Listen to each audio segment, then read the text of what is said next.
Hello, everybody, and welcome to the 5 Tips and Tricks for Careers in Athletics. I'm your host, Dr. Maury Mosovitz, with my all-time most favorite, most wonderful, the best, the completely best co-host of all times, Jen Albanese. Welcome, Jen. Hello, Maury. How are you? Welcome, everybody, to the podcast. We have a very cool guest. We have not had someone in this background, Dylan Fries from Cincinnati, who is a registered dietitian, nutritionist, actually started their program at Cincinnati before they even had a nutrition program. So really interesting guest. Very excited for him to come on. Yeah, it's such an interesting like field and part of athletics right now because it's so new. And I feel like lots of teams are bringing on dietitians to help with sports nutritionists and whatnot to help with like their team's health and eating habits and all that. What you put in affects what you're going to get out of people. So exactly, we could use some tips. I was going to say I could use some tips. I was thinking about like food and like what we were going to like talk about food because it's like, Dylan's a dietitian and what you eat, and like clearly nothing that we would probably talk about would be anything that Dylan would actually recommend. Dylan would be like, everything that you just told me you ate all day, don't eat that. Yeah. That ice cream you just had tonight, don't eat that. Yeah, I mean, like we're very like my side of the family and my daughter and I are like the dessert people. 100%. Love a dessert. That's like our go-to, which is probably not the best part of it. It's always funny because I laugh like when we go on family vacation, like it doesn't matter where we're going. The only thing that we're concerned about is where are we going to dinner? Exactly. Do we have dinner reservations? What kind of food are we eating? Like it's always, obviously Italian is a big favorite food of ours. Like, I mean, there's not much. Yeah, we don't go stray off to like Indian or very like broad food. It's very like meat and potatoes, Italian. Italian. Like it's either like an Italian restaurant or a steakhouse or maybe a burger place. Like that's our 3 options, which is fine because that's like 3 of my favorite foods. Like those are the things that I very much enjoy. And I mean, obviously everything in moderation, but like, it's so funny to me that that's always like, okay, where's the next meal? We need to make these reservations. We need to make sure we know where we're going. Like it's always the conversation. So it always makes me laugh. It's funny. I was just thinking about a dietitian and now it made me think about my father. So he had open heart surgery. This is like a great story.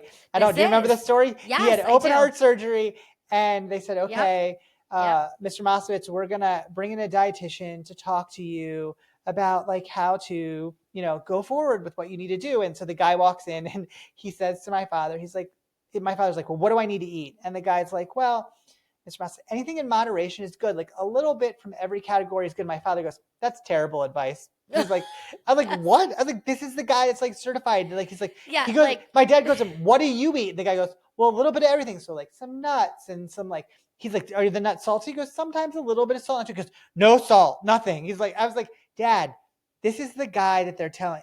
He basically blew this poor guy up, coming in to help him, wouldn't listen to anything he said and walked out and like, I don't know. He eats like bland chicken now, which I was literally going to say, anytime I'm ever with your dad, it's literally just plain grilled chicken. That's all he eats. Which the guy would say like, that's not really the best. Right. Because you're not a well-rounded. Right. I think he like one time thought that avocados were really good for him and he had like 20 avocados in a roll and then he got sick and they're like, you have too much trans fats or something in your diet. It's a mixture of everything you need, obviously, but it's just like restaurants with him. It's like he goes to it and if he doesn't have a good experience, he's never going back ever. Ever. That's very Italian of him. It got the scar. Well, Jews and Italians are very close, especially in eating. So true. That's why we get along so well, Maury.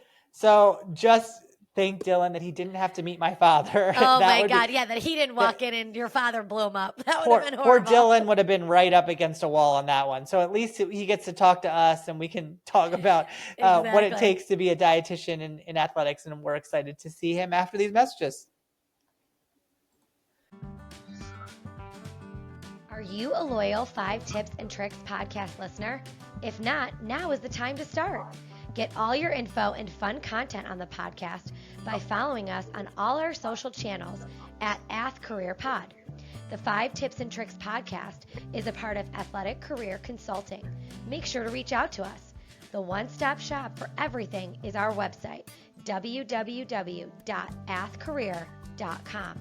Remember, follow and like us on @AthCareerPod, rate and review us, and get all your info at www.athcareer.com. Okay, everybody, welcome back. Maury, would you like to introduce our guest today? For sure. From NCAA athlete to nationally recognized sports dietitian, today's guest has built a career at the intersection of high-performance athletics and nutrition science. With a Bachelor's of Science in Exercise from the University of Mount Union, where he also played college soccer, and a Master's in Health Rehabilitation Science with a focus on Medical Dietetics from the Ohio State University. He's combined academic excellence with hands-on experience to evaluate athletes' performance at every level. He's currently the Director of Performance Nutrition at the University of Cincinnati, where he's become the first full-time dietitian in school history. Since stepping into that role, he's built an entire department from the ground up, developing a multi-disciplinary nutrition team, implementing EMR systems, leading educational initiatives, managing multi-million-dollar dining projects, and guiding the fueling strategies of multiple athletic programs from basketball, volleyball, to track and field. Before Cincinnati, he honed his craft with the Buckeyes, supporting major programs like football and men's soccer through initiatives, counseling, team education, and elite-level fueling strategies. He holds a certificate as a registered dietitian, certified specialist in sports dietetics, and strength and conditioning coach. And he's deeply committed to athletes' health, wellness, and performance. Whether it's managing high-performance fueling stations, monitoring future dietitians, or developing protocols for eating disorders, support teams, today's guest is redefining what it means to be a sports nutrition leader. Please welcome to the show, Dylan Fries. Welcome, Dylan. Hi, Dylan. That's a big resume, Dylan.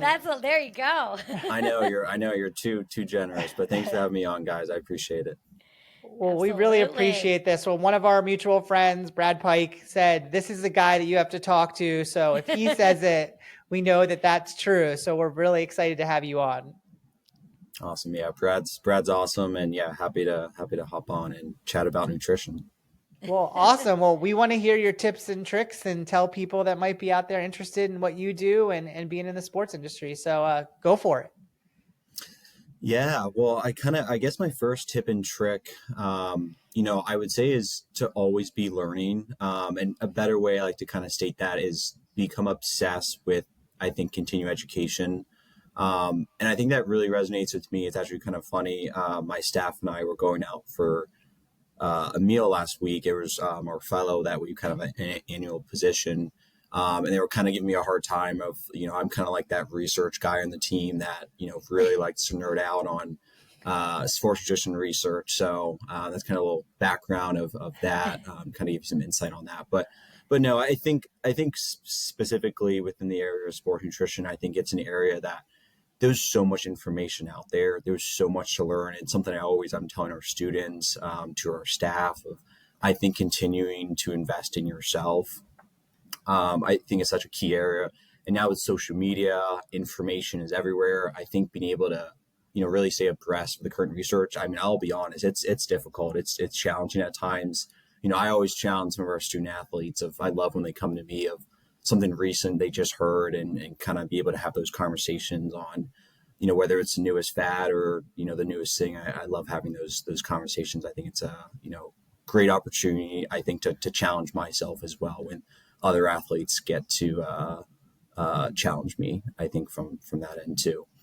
And that's actually kind of funny. This is kind of a topic that I'm actually sharing with our students tomorrow because this is an area I'm really passionate about, of how to stay abreast of sports nutrition research. Or I'm kind of actually doing a session with them with some of our summer volunteers and interns of, whether it's research papers, whether it's websites, like what do we actually use as sports dietitians? So I think it's just an area I'm really, really passionate about and really like staying abreast on. I would say the last thing for this tip, besides I think staying abreast of what's the most current sports nutrition fad or what's out there right now, I think is also too, and this took maybe a little bit of I think learning very early on in my career, maybe in undergrad or grad school, but I think being very self-aware of what your weaknesses are. because it's great to know everything, and you guys probably know in your field as well, working in athletics, it's I think it's really beneficial to know what your areas of weaknesses are. And I think some of that self-education and learning, it doesn't have to be, oh, what's the newest trend? What's the most recent position paper on hydration? But I think being able to know that whether it's communication, it's leadership, it is being able to just build relationships with people. I think that's an area that I try to challenge our students, our staff, of what's an area of weakness that you can kind of grow in, and what does that support look like, whether it's from myself or whether it's from a colleague or another student or somebody else, to continue, I think, investing in yourself, I think, is such a key area. I follow-up question to that. I looked through your bio, and you spend a lot of time looking for certifications and way to like officially educate yourself. How do you make the decisions on where it's worth putting your time to get those certifications? How do students that are out there look towards like figuring out what makes the most sense for them about official titles or things that might help them professionally? Yeah, that's a good question. And I'll say, just, sometimes people make fun of how many letters I have next to my name, but a lot of it actually came naturally. In our field, we're now into a master's field. So naturally I have to get my bachelor's and master's. We are licensed in state of Ohio, so we have to get our RD and then become licensed. And then most recently the CSSD, that's just kind of an advanced certification within our field of a board exam. So a lot of what I was able to do was just naturally. And then my certified personal train and then CSCS, I actually really was involved, I think, in that area during my undergrad. I was a personal trainer as I was going into grad school. So I still was very involved in that area. So that just kind of came naturally of getting that certification. And then I had a little bit of extra time over COVID. So I ended up getting my CSCS because I had time, summer of 2020, to work on it. going on. So I was able to kind of just do it. That was always kind of a dream of mine too. At that time, I kind of had stepped away a little bit from personal training a little bit, but it was just a goal of mine to kind of do that around COVID. But what my advice would be for students, I think, again, back to that self-awareness piece, I think, what do you feel like you need? And if it's more of the education piece, I always don't even necessarily tell students to go straight for a certification or anything. I always would go on, what does that experience look like? Can you get experience somewhere? Can you network with, another mentor in the field? Because a certification is great, but it's, I think, how you utilize that is even more important. Definitely, I think they have their pieces and their places of, as a, registered dietitian, you have to get your RD, you have to be licensed depending on the state. But I would almost value, I think, experiences and mentorship and some of those pieces, honestly, more than certain certifications, just depending on, again, back to that self-awareness, like what do you need to grow and work on? Awesome. Or doing them in tandem of like, can you do a certification and experiences, and not just like, I'm going to focus all my time on getting just get a letter next to your name. It's just more about getting that, what is important to make it a worthwhile experience. It's awesome. Yeah. Awesome tip. Yeah. That hands-on learning is so important, I think, for everything. Yeah. So that's good. Awesome. Like okay. All right. Tip two, which I kind of just highlight this a little bit, but if you want to be the best, so if you want to be the best sports dietitian, learn from the best. And I think with that, I think being able to develop really great mentors, or at least hopefully multiple mentors, I think is really important with that end. And one thing I advise for a lot of people, if you're interested in nutrition or any other field in athletics, with our field specifically, we're still a very small field. We actually, through ASPDA, we have every single full-time person listed on a website. And if you're really interested in NFL, college, NHL, you can find their name, look them up, send them a professional email, send them the value, send them your resume, reach out. And again, you might reach out to 25 people and maybe only hear back from 2. But I think little things like that, you never know, in 2 years and 5 years, you connect at a conference again, and then it takes you kind of somewhere else. And all you need is one person to I think, invest in you, and that will kind of, develop over time. So I think being able to find mentors, I think really on, I'm very blessed from my career.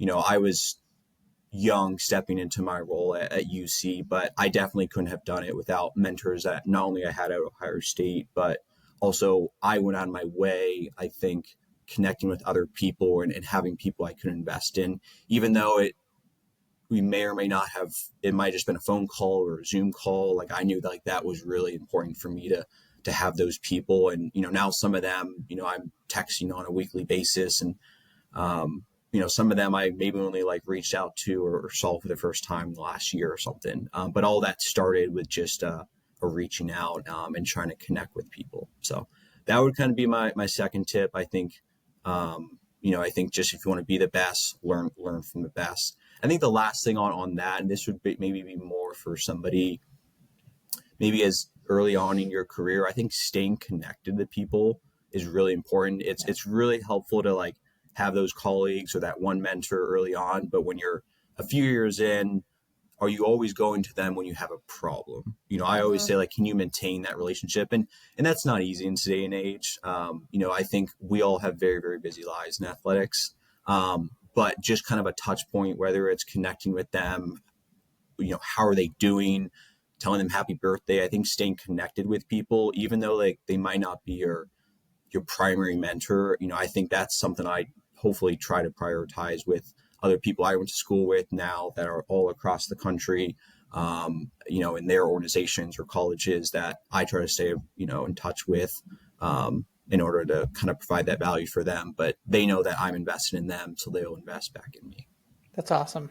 I love that. It's funny because we talk about this often about how people don't stay in touch, and they only email you or call you if they need a job or they need a reference or they need something, like you said, or they have a problem.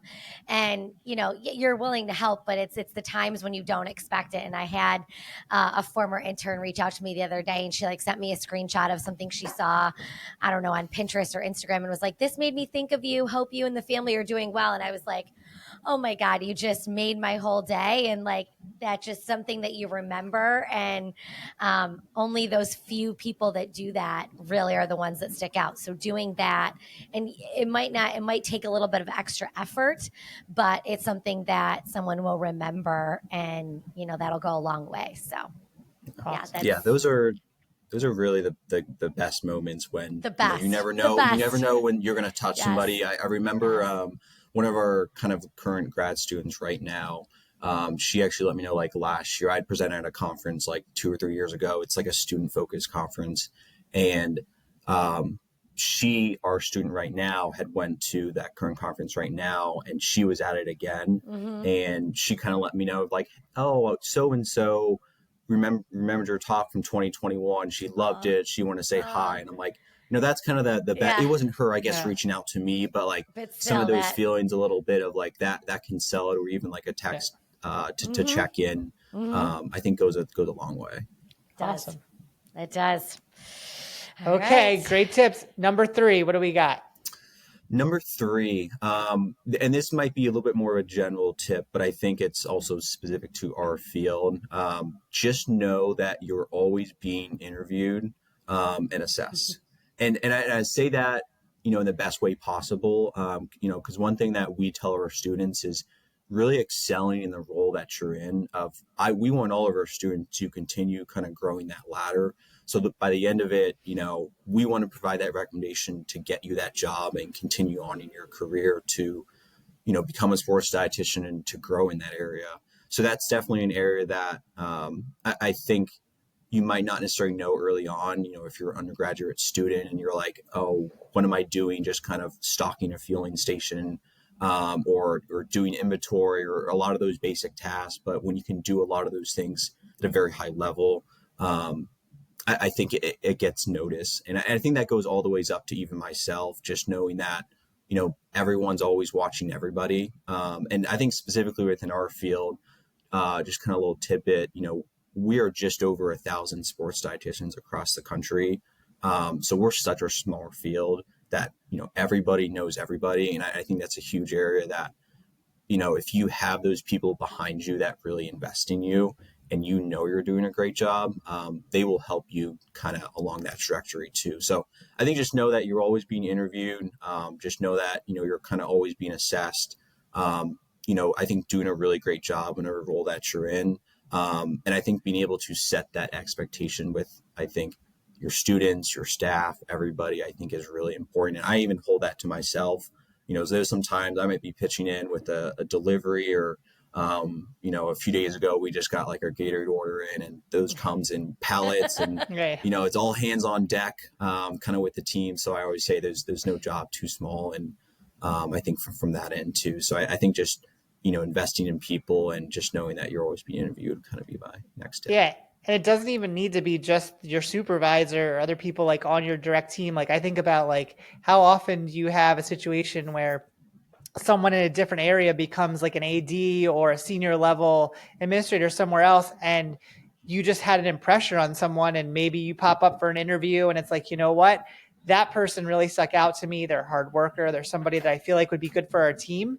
And you never know what that means. So like just putting in that effort and just being that person that shows what it's worth, like no matter who it is, can make such a big deal, no matter what section of the department or area you're working in. So that's like such an awesome tip. I think that I've seen literally people be like, oh yeah, so-and-so remembered me when I went on my interview, and I feel like it helped me get, where I was going. So no, awesome. Yeah. Awesome. Yeah.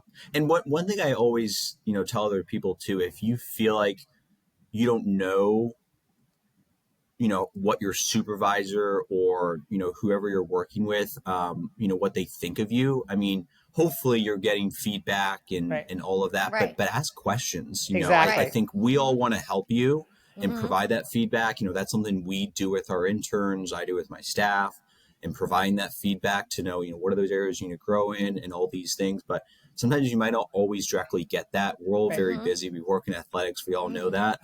So if you're a student out there or something and you feel like you don't have any feedback, Ask. go to ask. Right. Ask Right. feedback. Exactly. Yeah. Awesome. And just be willing to take it, and take it and then learn from it. Don't be offended if we say, you need to work on this or need to work on that. It should be meant to be helpful to you so that you can move forward and do more and be able to learn from it. So yeah. I love that. That's a good one. Okay. Number 4. Number 4. My fourth tip would be, I think, to utilize all your resources at your disposal. I think this was something maybe, specifically within sports nutrition, something I think in my first year, I really had to just hold on to and just kind of tackle. And I think one thing that sometimes scares people is it does take a lot more work to sometimes really search out your resources available to you and try to find the answer yourself. Now, I don't want that to take away from if you need help, and advocating for help is vital. And again, having those mentors that you go to. But that's something definitely I think in, growing a program from the ground up, growing a staff, developing procedures, policies, all these things. It definitely took a lot more time to start it. But I think that's something, being able to utilize your resource on hand is, I think, really, really important. And one thing I think encourage for students, I think anyone kind of in this field, is anytime you can, if you have problems or some things that come up, coming with solutions, I think always will put you above and beyond everybody else. Ideally, you're going to have problems that you need to talk to your supervisor, talk to your boss. If you're a student, talking to whoever manages you. But I think if you have some things come up, coming with solutions, I think will set you above and beyond so many other people, where I think it's really easy nowadays to just be like, oh, I'll just go to Dylan, or I'll just go to somebody else, and, here's my problem. I know he can figure it out. Which that's fine, but I think being able to go above and beyond, and utilize your resources at your disposal. I think in today and age, Chat GPT, everything out there. I mean, you should be able to find most answers at your disposal. And if you're not sure, again, like ask another student, ask a colleague, come with solutions. And I absolutely love that, because then I think it also helps you in your learning process, because you have to be forced to go out of your box to be like, I don't know what to do, or there's this problem. Can I try to solve it myself? Here's what I think the answers are.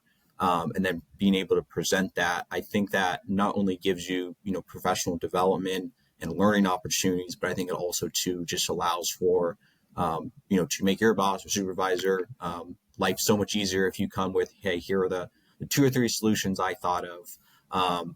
And again, I think that goes back to some of my earlier tips of just, I think, investing in people and knowing that, if you come with these solutions, I think it'll go a long way in just your growth and other opportunities. Yeah. Yep.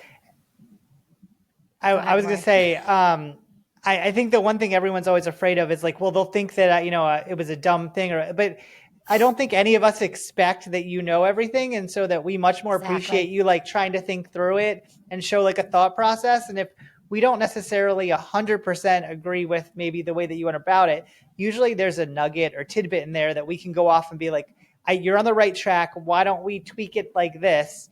And that'll get your answer. And so don't be afraid. Like, I think that's the one thing I always found interesting where people was like, well, I was going to come to you, but I was a little nervous that you were going to not like what I was thinking. And I was like, no, I want to hear what you're thinking. Mm-hmm. So I think that's the thing. Don't be afraid to talk to your supervisor. And like you said, throw out those ideas and those things. And even sometimes there's things we don't think about. That's like, you know what, that's a really good idea. I never thought about it that way. Let's try it that way. Let's look to it. And so throw yourself out there, be open to it. I think it's awesome. Yeah, we always tell our interns, like, collaborate with each other before you just resort to always coming to us. Yeah. Like before, you come to us with the problem, like collaborate together, sit together, talk about it, brainstorm together. So not only do you build those relationships, but also you guys are bouncing off ideas and might come up like Maury said, with something that we might not have thought of. So we always encourage them to do that. Not all of them take us up on that. But hopefully, if you're listening to this podcast, that's something to remember, whether you're in an internship, you're a student somewhere and you're volunteering or you're working, like try to work together with the other people that are, on your team to help solve problems, come up with solutions, come up with ideas, and then have confidence in bringing that to a supervisor with those ideas. Because again, you might come up with something that we might not have thought of. So I love that kind of self-sufficient person to be able to come in and have that confidence to talk about stuff like that. So that's a good one. You made me just think of one other thing. I think when it comes to utilizing your resources, one thing I love to kind of build on your guys' point is if you don't know where to find the resource, but ask somebody of where can I find this resource? Because again, we want you to grow and develop that yourself. And maybe it's a problem that I want to tell you the answer, but I also want you to grow in that area of, hey, here's where I think you can find the answer, and allowing them to step outside their comfort zone, find it on their own. Yeah. So if there's a student listening, I would definitely recommend that. If you're not sure what to do or where to even start, ask around of like, what resources do I even use to figure this answer out? So. Yeah. Awesome. Okay. Last one, Jen. Okay, so the big one. All right, Dylan. So what do you know now that you wish you knew then? What do you know now at this point in your career that you wish you knew when you first started? Yeah, and this took some time to kind of think about, but I think for myself, I knew some of this, but I think really being able to pour into relationships, but to never overlook the power of those relationships of everyone, I think within an organization, I think is so important. I think that's something that you never know, connecting with a marketing department or operations or ticketing or some of those areas that you never know at any point in your career, you might need to kind of reach out to them. So I would say like pouring into relationships, that's definitely something that I think we all know that, but I think actively doing that and going out of your way sometimes of, sometimes when you get to a new location, you're starting a new job and there's so many people to meet, some of that will kind of be, you might have to do some work on your own to try to get familiar with faces, but don't be afraid to, introduce yourself, even if you're 3 months in, you're like, oh, I'm not sure if it's been too long, introduce yourself. Again, you never know, back to some stuff we were talking about earlier, when those relationships will matter, later on, or you're running into somebody at another place. Athletics is a small world. So I think just knowing the power of relationships, connecting with everybody, if you're in maybe the performance, health and wellness space, don't never connect with marketing or don't ever connect with other areas. I think connect with them at some point. You guys will all meet. You might be on travel trips together. You really never know. And I think that goes kind of a long way with that, of having those relationships, I think across the board, and not just kind of staying in your area, I think is a key area. Awesome. Well, Dylan, thank you so much for your time. We really appreciate it. I know people are going to appreciate hearing your points of view and things about getting involved with nutrition and how to step into that world in athletics. So thank you so much for your time. Yeah, this is Awesome. great. Thank We learned so much. So this is good. And I think these are really great pieces of advice for students. And it's really across the board. So this is great. So thank you. Well, Dylan, we'll see you next time. Dylan, Jen, why don't you throw out? Well, yes. What do we got coming up next? Yeah, so just make sure everybody is following us on all the social media platforms at AthCareerPod, and liking us on and listening on all your podcast platforms. We have new episodes every Tuesday. So yeah, thanks everybody for listening. This is great. Thanks again, Dylan. Thank you. Okay, bye guys. See you.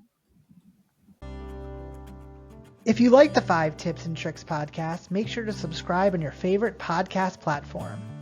You can rate and review us, including questions that may be answered on future episodes.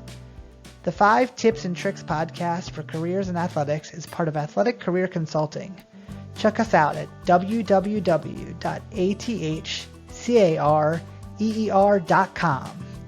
Don't forget to follow and like us on your top social media platforms.